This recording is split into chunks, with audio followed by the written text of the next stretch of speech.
মুনাফিক এটি একটি রোগ, যাদের অন্তরে কলবে নিফাকি আছে, কপটতা আছে, দ্বিমুখী যারা চরিত্র বহন করে। নিফাক দুই প্রকার, ছোট মুনাফিকি, বড় মুনাফিকি। যদি বড় মুনাফিকি ঘটে যায় তাহলে ঈমান বাতিল হয়ে যায়, নষ্ট হয়। ঈমান মানুষের নষ্ট হয়, এটা আপনারা জানেন। ঈমান নষ্ট হয়ে যায়, কিছু কারণ আছে। মানুষের ঈমানকে নষ্ট করার জন্য শয়তান 4 দফা কর্মসূচি হাতে নিয়ে পৃথিবীতে কাজ করছে। কয় দফা কর্মসূচি? 4 দফা। শয়তান শুধু মানুষের ইসলামকে বাতিল করবে বলে, ঈমানকে বাতিল করবে বলে 4 দফা কর্মসূচি হাতে নিয়েছে। তার এক, শিরক। 1 নম্বর কি? শিরক। 2 কুফর, 3 তাগুত, 4 হচ্ছে নিফাক। এই 4টি দফার মাধ্যমে শয়তান মানুষের ঈমানকে নষ্ট করে দেয়। আর 4টি হচ্ছে 2 প্রকার, ছোট এবং বড়। শিরক ছোট শিরক, শিরক বড় শিরক। কুফর ছোট কুফর আছে, কুফর বড় কুফর আছে। তাগুত বড় তাগুত আছে, ছোট তাগুত আছে। নিফাকি মুনাফিকি, বড় মুনাফিকি আছে, ছোট মুনাফিকি আছে। শিরক, ছোট শিরক যদি ঘটে যায় তাহলে আমল বাতিল হবে, ঈমান ঠিক থাকে। ছোট শিরক যদি ঘটে যায় আমল নষ্ট হয়ে যায়, ঈমান ঠিক থাকে। আর বড় শিরক যদি ঘটে যায় ঈমান কি হয়ে যায়? বাতিল হয়ে যায়। মানে বুঝতে পেরেছেন তো যে ঈমান নষ্ট হয়, এটা বুঝেছেন তো?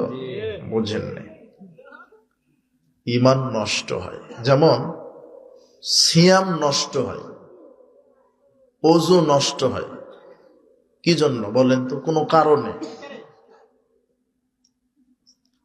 যারা দায়িত্বশীল দেখেন বাচ্চারা দুষ্টামি করে কিনা, একটু ধৈর্য ধারণ করবেন, মনোযোগী হবেন, ইখলাসটা ঠিক রাখেন। এসেছেন আবার চলে যাবেন, মনোযোগী হন। পানাহার, খানা, পাপাচার, যৌন মিলসার দিক থেকে নিয়ে সূর্য ডোবা পর্যন্ত ঘড়িতে দেখছেন আমাকে 16 ঘন্টা না খেয়ে থাকতে হবে। আপনি জুমাবারে গোসল করেছেন, অজু করেছেন, তেল মেখেছেন, সুগন্ধি ব্যবহার করেছেন, জুব্বা, পাগড়ি, আলখাল্লা, আতর, সুগন্ধি সব মেখে মসজিদের বারান্দাতে কেবল পা দিবেন, এমন সময় বায়ু নিরসন হয়ে গেছে। ওজু 90% আছে, 10% গেছে, তাই না? পুরাটাই গেছে। এত কষ্ট করে গোসল করেছেন, সাবান দিয়ে গোসল, এরপরে তেল, সুগন্ধি, জুব্বা, পাগড়ি, এত কিছু থাকার পর টোটাল ওজন নষ্ট হয়ে গেছে। তার মানে বুঝেছেন, তাই না? আগে যদি 1 গ্লাস পানি পান করেন তাহলে সিয়াম টোটালি কি? বাতিল। তাহলে সিয়াম বাতিল হলো, ওযু বাতিল হলো কোনো কারণে, তাই না? ঠিক ঈমানটা ভেঙে যায় মানুষের, এরকম কিছু কারণ আছে। ঈমানই ভেঙে যায়, মুসলমানই থাকে না, বেঈমান হয়ে যায় একেবারে, ঈমান নষ্ট হয়ে যায় কিছু কারণে।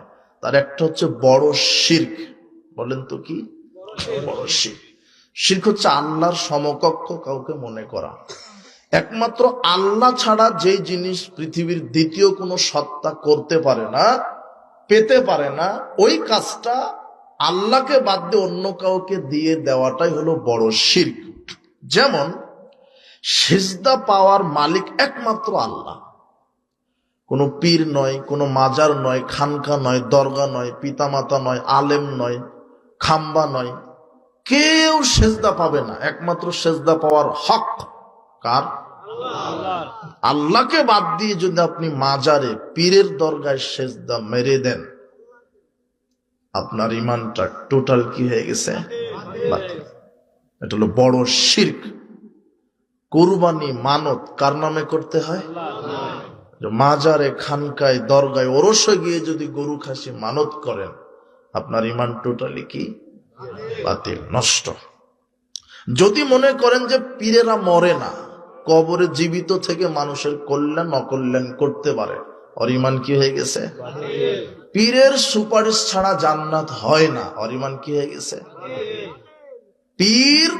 পীরের মুরিদ হলে পীর মানুষের পাপ ক্ষমা করে জান্নাত দিতে পারে। আরে সেজদা দেওয়া যায়, আল্লাহকেও সেজদা দেওয়া যায়, বড় শিরক, ইমান নষ্ট হয়ে গেছে। যদি কেউ মনে করে মাজারে পীর, কবরে পীর সাহেব জীবিত থেকে মানুষের কল্যাণ অকল্যাণ করতে পারে, এই আকীদা বড় শিরক, ইমান বাতিল হবে। যদি কারো আকীদার ভিতরে এই বিশ্বাস থাকে পীরের আস্তানায়, মাজারে, খানকায়, ওরসে, দরগায় গরু খাসি চাল ডাল মানত করলে, নজর নেওয়াজ দিলে বালা মুসিবত বিপদ কেটে যায়, এই আকীদা বড় শিরক, তার ঈমান নষ্ট হয়ে যাবে। যার পীর নাই তার পীর শয়তান, এই কথা বললে বড় শিরক হয়। যে বলে পীরের মুরিদ হলে পীর মানুষের পাপ ক্ষমা করে দিতে পারে, এটা বড় শিরক। যে মনে করে পীরের সুপারিশ ছাড়া জান্নাত হয় না, এটা বড় শিরক। যে মনে করে পীরের দরগায় মানত করলে পীর এটা কবর থেকে জীবিত থেকে বুঝতে পারে কল্যাণ অকল্যাণ করতে পারে, এই আকীদা বড় শিরক। পীরের আস্তানায়, মাজারে আগরবাতি, মোমবাতি, লাল চাদর, গিলাপ জড়ানো বড় শিরক। যদি এগুলি আকীদা থাকে তাহলে এই ব্যক্তিটা শিরক করলো। যদি মনে করেন বালা মুসিবত পীর উদ্ধার করতে পারে, সন্তান দিতে পারে পীরের কাছে গেলে, পীরের পানি পড়া খেলে পীর যদি দোয়া করে দেয় তাহলে সন্তান হবে, আকীদা শিরক। কেন? মানুষ ঈমান কি হয়ে গেছে? বাতিল। আকাশের জমিনের মালিক কে? আকাশ থেকে বৃষ্টি দেন কে? জমিন থেকে ফসল ফলান কে? তাহলে সেই আল্লাহর ইবাদত করতে হবে। ওই আল্লাহকে বাদ দিয়ে যখন আপনি মাজারে, খানকায়, দরগায় পীরকে মূল্যায়ন করবেন, তখন আপনি মুশরিক। শোনেন, ইব্রাহিম আলাইহিস সালাম তার জাতিকে বলেছিলেন, হে আমার আব্বা, হে আমার জাতি, আপনারা কিসের পূজা করেন? বলছে, আমরা বাপ দাদা থেকে ছবি মূর্তি খানকার পূজা করে আসছি, খাম্বার পূজা করে আসছি। কি করান আপনারা এই ইবাদত করে? কি করেন? এরা তো উপকার করে না, এরা তো ক্ষতি করে না, ক্ষতিও করতে পারে না, উপকারও করতে পারে না। খাম্বার সামনে নিরাপত্তা পালন করে কি উপকার হবে? আপনার এই দরগায় ওরসে নজর নেওয়াজ দিলে কি হবে? পীর তো মারা গেছে, ও তো কবরে মৃত, আপনার কথা শোনে না। মুসলমান যুবক, তুমি হিন্দু বন্ধুর কাণ্ডটা দেখো তো। তোমার হিন্দু বন্ধু দুর্গা মায়ের সামনে 10টা হাত, 1.5 হাত জিহ্বা বের করা আছে, এই বড় বড় চোখ।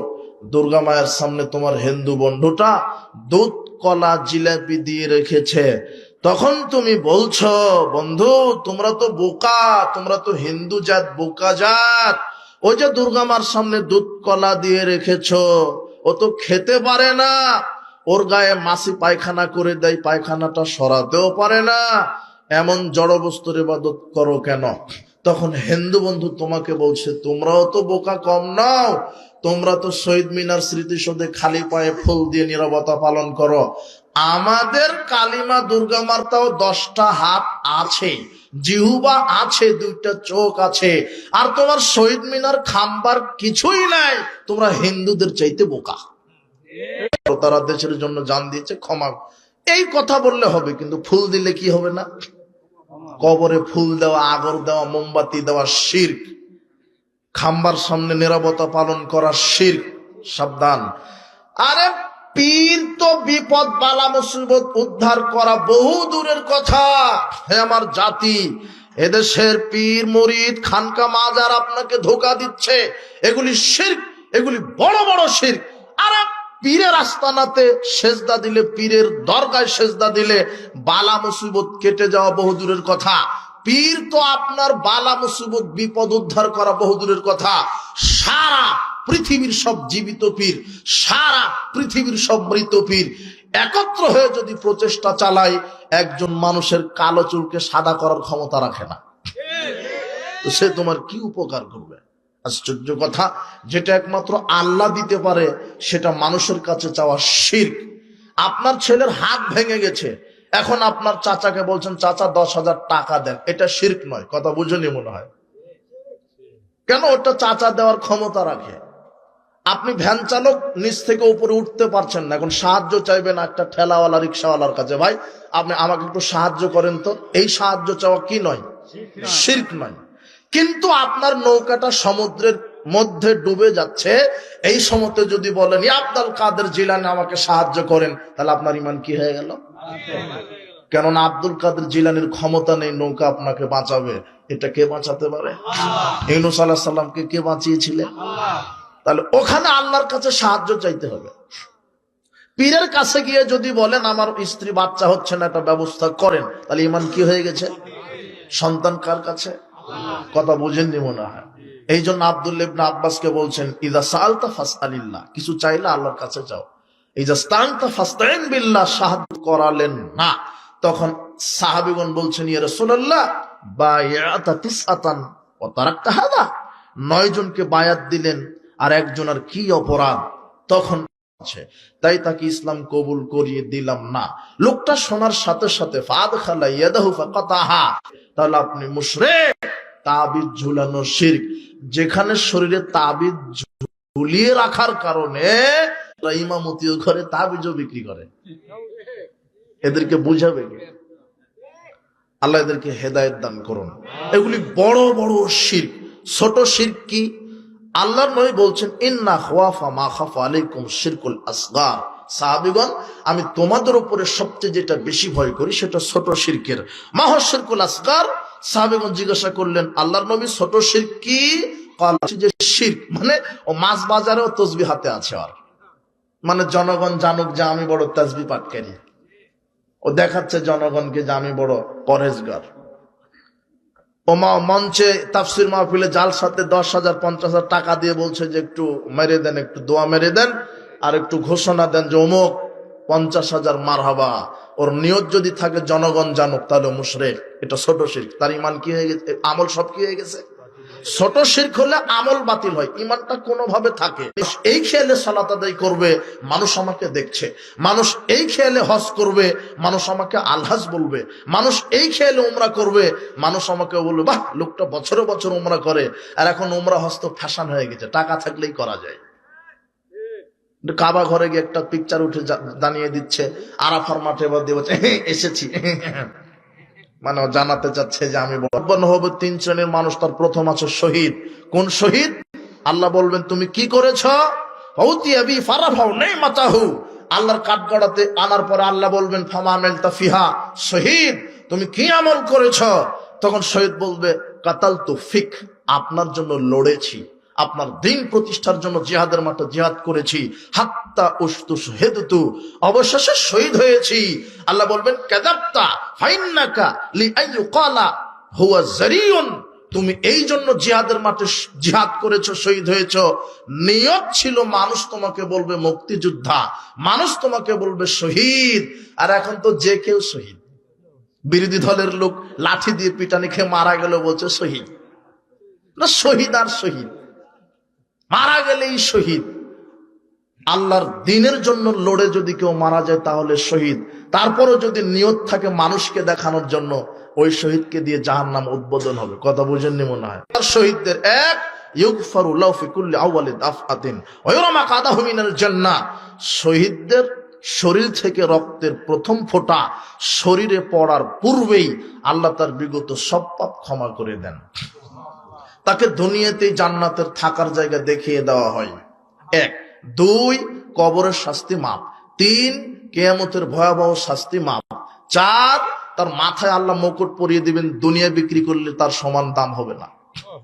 5 72 জন সুন্দরী নারীর সাথে জান্নাতে আল্লাহ বিবাহ দিয়ে দিবেন। 6 শহীদকে আল্লাহ বলবেন শহীদ তোমার তো যে মানুষ আমাকে বড় কারি বলুক, মানুষ আমাকে বড় বক্তা বলুক, আর যেই আলেম এলেমকে গোপন রাখে ও জানে যে এটা সুন্নাত আর এটা বেদাত, তারপরও চাকরি আর বাপদাদার মাঝাব টিকাতে গিয়ে বেদাতের ব্যাপারে দালালি করে, এই হুজুরকে দিয়ে জাহান্নাম উদ্বোধন করা হবে।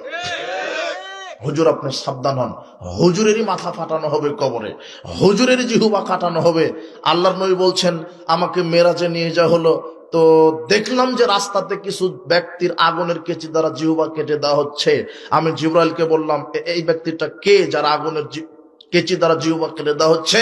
তখন বলা হচ্ছে যে হাওলায়ে খুতবা মিন উম্মাতিক, এরা আপনার উম্মতের বক্তা। বক্তার কি কেটে দেওয়া হবে? এমনিতেই তাফসির করছে, কোনো কোরআন নাই, আয়াত নাই। বলছে স্ত্রীর নিচের ঠোঁটে চুমা দিলে কবুল হজের নেকি হয়। মুফাসসির, এই হুজুরকে দিয়ে জাহান্নাম উদ্বোধন করা হবে। বলছে যে কুলুকের ঢিলা যার যত বড় নেকির পাল্লা তত ভারী বেশি। অবাক খুঁজিল, হাজী সাহেব চলে গেছে সৌদি আরবে হজ করতে গিয়ে, উহুদ পাহাড়ের পাশে পেশাব করতে বসে, উহুদ পাহাড় হচ্ছে কুলুকের ঢিলা পাশে। বলছে আপনার এই অবস্থা কেন? বলছে যে বাংলাদেশের মাওলানা বলেছে যে কুলুকের ঢিলা যার যত বেশি মিজানের পাল্লাতে ভারী নেকি বেশি, উহুদ পাহাড় আল্লাহ মেরে দিবে, উঠে দিবে। অবাক ফজিলত, হুজুর দিয়ে জাহান্নাম উদ্বোধন করা হবে। হুজুর কোরআন পড়ে পীর ধরার দলিল বের করছে, হুজুর কোরআন পড়ে মেলাদের দলিল বাহির করছে, হুজুর কোরআন পড়ে বলছে যে অমুক মার্কাতে ভোট দিতে হবে। অবাক হুজুর, তোমার সব নাকি কোরআনে। অবাক হুজুর, এই হুজুর দিয়ে জাহান্নাম উদ্বোধন হবে, সাবধান। উপস্থিত বৈঠকের মুসলিম দিনী ভাই বোন, ছোট শিরক, মানুষকে দেখানো আমল ছোট শিরক, আল্লাহ ছাড়া অন্যের নামে কসম করা ছোট শিরক। আর তৈরত শিরকুন কালাউ সালাসা, আল্লাহ নবী বলছেন কুলক্ষণ অশুভ ফল গ্রহণ করা ছোট শিরক। কুলক্ষণ কি? সারাদিন কাজ করার পরে বলছেন সকালে কোন নারীর মুখ দেখে উঠেছিলাম, উদ্দেশ্য সফল হলো না, আমল বাতিল। কথা বুঝেননি মনে হয়। পিছন থেকে ডাকলে যাত্রা শুভ হয় না, এটা হলো কুলক্ষণ, ছোট শিরক। স্বামীর নাম ধরে ডাকা যায় না, টিকটিকি ঠিক ঠিক করছে, কথা ঠিক, স্বামী স্ত্রী অপবিত্র অবস্থায় কিছু করতে পারে না, এটা ছোট শিরক। রাত্রে গাছ থেকে ফল পাতা পাড়া যায় না, এটা ছোট শিরক। সকাল সকাল দোকানে বাকি দিলে সারাদিন বাকি দিয়ে যাবে, এই আকীদা ছোট শিরক। কত যে শিরক আছে, কত যে শিরক আছে। বলছে যে মাজারে 10টা টাকা দিলে গাড়ি অ্যাক্সিডেন্ট হবে না, এটা আবার বড় শিরকে চলে গেল। এটা কি শিরকে চলে গেল? যে মাজারে 10টা টাকা দিলে গাড়ি অ্যাক্সিডেন্ট হবে না, এটা বড় শিরক। সাবধান, বড় শিরক ঘটে গেলে ঈমান কি হয়ে যায়? বাতিল। শয়তান কয়টা কর্মসূচি হাতে নিয়েছে আপনার ঈমান? তার একটা হলো শিরক। আল্লাহ বলছেন ইন্নাহু মায়ুশরিক বিল্লাহ ফাকাদ হারামাল্লাহু আলাইহিল জান্নাহ, যে শিরক করবে তার উপরে জান্নাত হারাম, যে শিরক করবে তার উপরে জান্নাত হারাম। সিনতানে মুজিবাতান, দুটো জিনিস ঘটবেই। মাতা শিরক বিল্লাহি শায়াদাখালান নার, যে শিরক করে মারা যাবে সে জাহান্নামে যাবেই, যে শিরক করে মারা যাবে সে জাহান্নামে যাবেই, যে শিরক করে মারা যাবে সে জাহান্নামে যাবেই। ওয়া মাতা লা ইউশরিক বিল্লাহি শায়া, যে শিরক করবে না সে জান্নাতে যাবেই, যে শিরক করবে না সে জান্নাতে যাবেই। আল্লাহ বলছেন, লোকমান হাকিমের কথা এত পছন্দ আল্লাহর, লোকমান হাকিমের কথা আল্লাহর এত পছন্দ। লোকমান হাকিম নবী না, বড় কোনো ওলিও না, একদম জ্ঞানী গুণী মানুষ, ভদ্র মানুষ। লোকমান হাকিম তার ছেলেকে যেই কয়টা নসিহা করেছেন, এটা আল্লাহর খুব পছন্দ হয়েছে। কি হয়েছে? পছন্দ হয়েছে। কারো কোনো বক্তৃতা বা কারো কোনো উপদেশ যখন পছন্দ হয় কোন লেখকের, তখন কিন্তু ওই ব্যক্তির স্মৃতিচারণ করতে বাধ্য হয়, হয় না? যে আমি অমুক লোকের একটা বক্তৃতা শুনেছি, তার রেফারেন্স আমি দিয়ে দিলাম। যেমন প্রখ্যাত মুফাসসির ইমাম রাজি রাহিমাহুল্লাহ সূরা আসরের তাফসীর লিখবে, তাফসীর পাচ্ছে না। আল্লাহ সময়ের কসম কেন খেলেন? সময়ের কসম কেন খেলেন? সময় চিল্লাচ্ছে ইরহামু মাইয়াদুবর আসমালিহি, তার প্রতি রহম করো যার পুঁজি গলে যায়, তার প্রতি রহম করো যার পুঁজি গলে যায়। মানে কথা আল্লাহ কোট করছেন, মানে আল্লাহর কত পছন্দ হয়েছে। লোকমান হাকিম তার ছেলেকে বলছে, বোনাইয়া শিরক করো না। সে জায়গাতে আপনার ছেলেটা সকালে ঘুম থেকে উঠেই প্রাইমারি হাই স্কুল মাদ্রাসাতে গিয়ে বলছে ওমা তোমার আকাশ তোমার বাতাস। শিক্ষা ব্যবস্থায় বাংলাদেশের শিরক দিয়ে শুরু। কথা বুঝেননি মনে হয়? আপনার ছেলেটা ক্লাসে বসবে যে বিসমিল্লাহ বলে, তার আগেই বলছে কি ওমা তোমার আকাশ। রবীন্দ্রনাথ ঠাকুর যতবার বলেছে ওমা তোমার আকাশ তোমার বাতাস, রবীন্দ্রনাথ প্রমাণ করেছে যে ওটা দুর্গা মা কালী মার আকাশ বাতাস। কাপুরুষ, আকাশ বাতাস আল্লাহর, তোমার এই জাতি এখনো ডিসাইড করতে পারেনি হিন্দুর জাগরণে চলবে না মুসলমানের জাগরণে চলবে। কথা বুঝনি মনে হয়। তোমার শিক্ষা ব্যবস্থা কি দিয়ে শুরু হলো? শিরক দিয়ে। তোমার রাজনৈতিক ব্যবস্থা শিরক দিয়ে। সব নেতা নেত্রী ক্যানভাস শুরু করে দিয়েছে ওই যে মণ্ডপ থেকে। মণ্ডপ মানে মাজার, হিন্দুদের মণ্ডপ, আর তোমার কি মাজার। মাজার থেকে শুরু। বলছে ইয়া বাবা দিল খা আজা, আমাকে যেন আগামীতে এমপি করে দিও, প্রধানমন্ত্রী করে দিও। তোমার নেতা মাজার থেকেই শুরু, মানে শিরক দিয়ে রাজনীতি শুরু।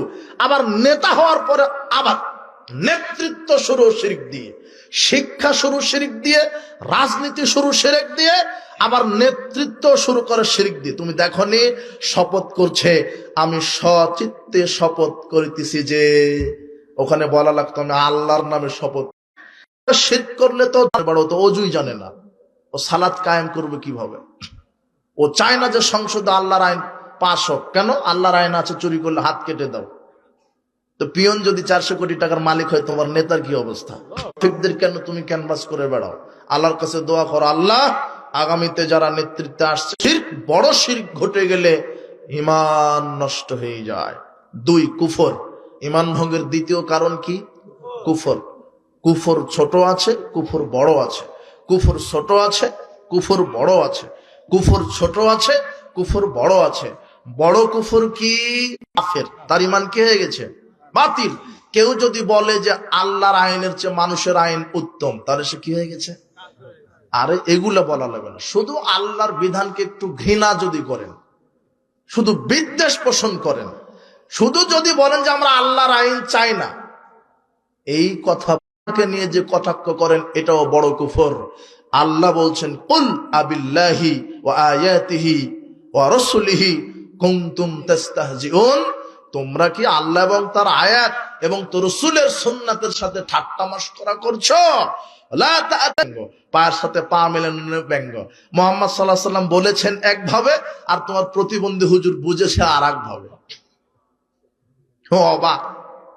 তোমার হুজুর বলছে যে জোরে আমিন বলা, আমিন বলার হাদিসে আছে। জানাজার সালাতে সূরা ফাতিহা পাঠ করতে হবে, হাদিসে আছে।